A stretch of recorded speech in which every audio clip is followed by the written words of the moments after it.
Bwana, mambo vipi Tanzania? Bwana, jana ilikuwa ni hatari sana. Kila siku mimi huwa nasema kwamba bado tuko darasani na tunaendelea kujifunza kila kukicha. Na jana tulikuwa tunajifunza kwamba kuna sehemu ambayo unaweza ukawa unaichukulia labda poa, unaweza ukawa unasema labda huko hakuna watu ambao wanaweza wakavimba kwa kiwango hicho, lakini kumbe inawezekana. Na sio tu kwamba kukaa mjini ndio unaweza kula bata au kufurahia maisha yako.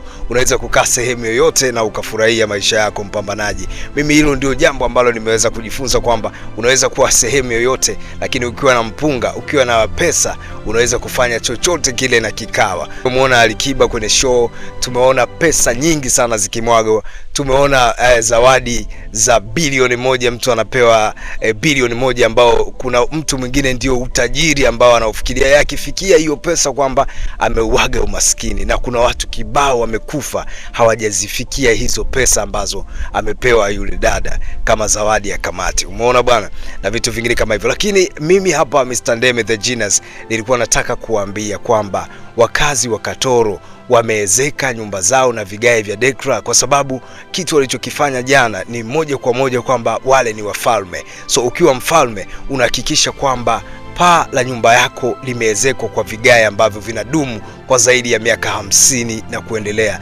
vigae ambavyo havipati kutu wala havipauki.